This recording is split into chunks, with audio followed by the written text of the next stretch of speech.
আমি প্রথমেই আমাদের যে 24-এর জুলাই অভ্যুত্থানে যে সকল শহীদ ভাইয়েরা, যে সকল ভাইদের আত্মত্যাগের বিনিময়ে আমরা আজকে এখানে এসে দাঁড়াতে পেরেছি, তাদের প্রতি শ্রদ্ধা জ্ঞাপন করছি এবং তাদের পরিবারের প্রতি আমরা শ্রদ্ধা জ্ঞাপন করছি এবং যে সকল ভাইয়েরা আহত হয়েছেন তাদেরকে সম্মান করছি। আমি বসে জাস্ট কথাগুলো শুনছিলাম।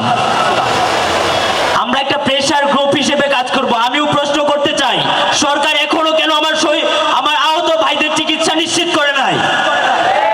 কেন আমার এখনো আহত ভাইরা চোখের যন্ত্রণায়, পায়ের যন্ত্রণায়, হাতের যন্ত্রণায় হাসপাতালে এবং ঘরের বেডে কাতরাচ্ছে? আমাদের স্বাস্থ্য উপদেষ্টা নাকি দেশের বাইরে যায় চিকিৎসা নেওয়ার জন্য। আমি বলতে চাই, বাংলাদেশে সিঙ্গাপুরের চিকিৎসা ব্যবস্থা করতে হবে। আর নয়তো যদি আপনি দেশের বাইরে যান তাহলে আপনারা দেশে ফেরার দরকার নাই। আমি চাই মালয়েশিয়ার চিকিৎসা ব্যবস্থা হবে আমাদের বাংলাদেশের চিকিৎসা ব্যবস্থা। ঢাকায় যে চিকিৎসার জন্য আমরা চট্টলা থেকে ছুটে যেতে হয়, সেই চিকিৎসা ব্যবস্থা আবার চট্টলায় থাকতে হবে। এই চট্টলা ইতিহাস সৃষ্টির চট্টলা। আমি প্রথম দিন বুঝিনি যে কেন এটাকে বীর চট্টলা বলা হয়। তারপর আমি দেখেছি প্রতিটা দিন এই চট্টলা থেকে ইতিহাস তৈরি হয়। এই জুলাই অভ্যুত্থানের প্রতিটা ইতিহাস চট্টলা থেকে গেছে। আপনারা দেখেছেন আন্দর কিল্লা মসজিদে গণজোয়ার হয়েছিল ওই দিন 3 আগস্ট। বাংলাদেশে এই বীর চট্টলা থেকে মেসেজ গেছে গণ অভ্যুত্থানের। আপনারা দেখেছেন যে আন্দোলনের একটা মাত্রা তৈরি হয়েছিল, পুলিশের বুলেট যখন অকৃতকার্য হয়ে গেছিল, ছাত্রলীগ, আওয়ামী লীগ, যুবলীগের সন্ত্রাসীদের বুলেট যখন অকৃতকার্য হয়ে গেছিল, কখন হয়েছিল? যখন এই বীর চট্টলা থেকে কেউ একজন মূর্তি দিয়ে দাঁড়িয়েছিল। তারপর থেকে পুলিশের বুলেটে আর বাংলাদেশের ছাত্র জনতা থেমে থাকেনি।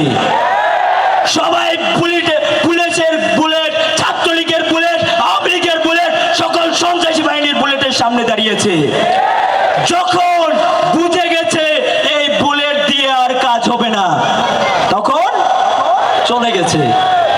আমরা নিশ্চিত করতে চাই, আবারও যে দোসররা আবারও কোনো ষড়যন্ত্র করছে তাদেরকে হুঁশিয়ারি করে বলে দিতে চাই, যদি থাকতে চাও মুখ বন্ধ করে চুপচাপ থাকো, আর নয়তো দেশ থেকে ভাগো।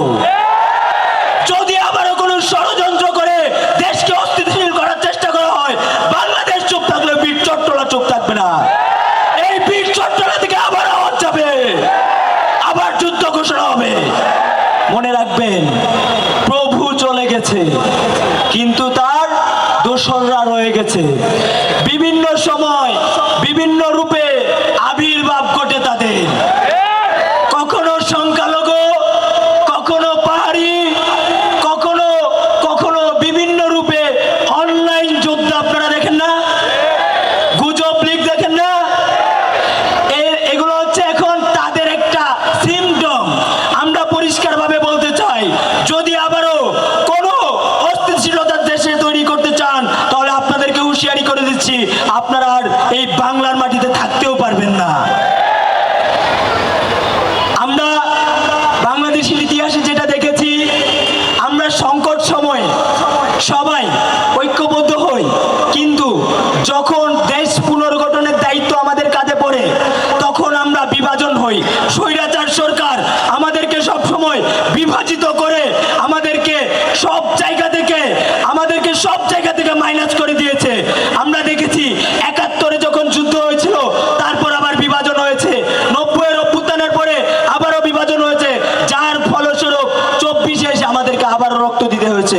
এখন বাংলাদেশের ছাত্র জনতা আমরা সবাই সিদ্ধান্ত নিব যে আমরা আবার বিভাজন হব নাকি এক থেকে ঐক্যবদ্ধ থেকে আমরা দেশ পুনর্গঠনের কাজে অংশ নিব। সিদ্ধান্ত আমাদের নিতে হবে।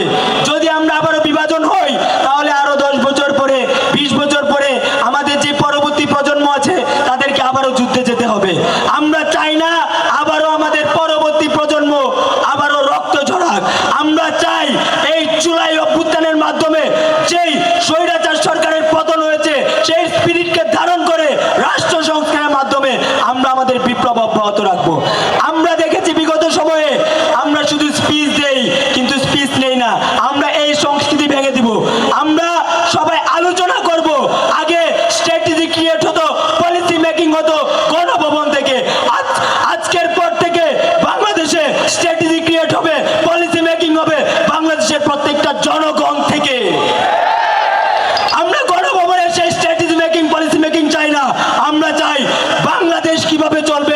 এটা বাংলাদেশের জনতা নির্ধারণ করবে।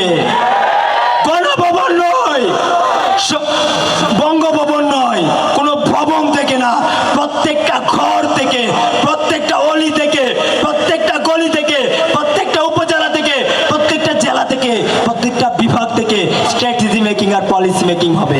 আগে সব রাজনীতি আমাদের বন্ধ করতে হবে এবং প্রত্যেকটা জায়গায় আমাদের সংস্কার করতে হবে।